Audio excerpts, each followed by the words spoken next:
লোকে তলা হাঁটালে না হাঁটালে হচ্ছে না কিনি না ভাই। ঠিক আছে 2000 বেশি হোক, ঠিক আছে 2000 মাইকি ঠকবো তো মাল হাজার না ঠকবে। একটা কথা হইতে মেয়ের শান্তি, মহিলা তো ভাবি তো একটা শান্তি। মেরসান্নি হাটে বেশ সুন্দর একটি গাভী দেখা যাচ্ছে। কি অবস্থা ভাই? ভালো ভাই, ভালো আছেন? কি জাতের গাভী এটা? ফ্রিজিয়ান। দাঁত বয়স কয়টা? 4টা। দুধ আছে কেমন? সকালটা 10, সকালটা নে 10, দুই বেলা 2 বেলা 14 14 হইব? জেনুয়ার না হইলে বাইকটা রিটার্ন রিটার্ন দিবেন? রিটার্ন। কত চাইছেন গাভীটা? চাওয়া দাম তো 230, 2,30,000। বাজারে বলছে কত ভাই?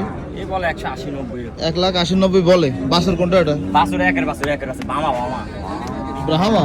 100 গাই লাগে একটা বাচ্চা মিলে 100 গাই লাগে। আচ্ছা আচ্ছা। বেচা কত ভাই এটা? বেচা 220 ভাই। 2,20,000। 2,20,000। 14টা বেচেলেন, বেচা বুঝি নাই। হিন্দি বেচেলেন, এটাও আর এটি সবই। আচ্ছা, ওইটাও কি আপনাদের নাকি? এটাও আর এটা কত চাইছিলেন? একই দাম। একই দাম। দুধ কেমন আছে এটা? সকালটা 10, বিকেল আছে আবার 3, 13। 13। আচ্ছা। Friesian Friesian. অরিজিনাল ওই আজকে লোকে তলা হাঁটালে না হাঁটালে হচ্ছে না কিনি না ভাই। ঠিক আছে 2000 বেশি হোক, ঠিক আছে 2000 মাইকি ঠকবো তো মাল হাজার না ঠকবে। একটা কথা হইতে মেয়ের শান্তি, মহিলা তো ভাবি তো একটা শান্তি, আচ্ছা, একটা শান্তি দেওয়া। মানে কোনো ঝামেলা করবে না? ঝামেলা করে কিনো নাই বেশিও না ভাই, একটা ঠান্ডা করু। বাইর মাঝে কিনলে বড় গরু আছে আরো 2 লাখ দিয়ে 3 লাখ দিয়ে কিনলে পাইতাছে। আপনাদের বাড়ির ঠিকানাটা বলে দেন। খাজুরিয়া লক্ষ্মীপুর কচুয়া থানা, থানা হচ্ছে কচুয়া, হ্যাঁ চাঁদপুর কচুয়া। চাঁদপুর কসুয়া। আচ্ছা, ধন্যবাদ ভাই। আসসালামু আলাইকুম।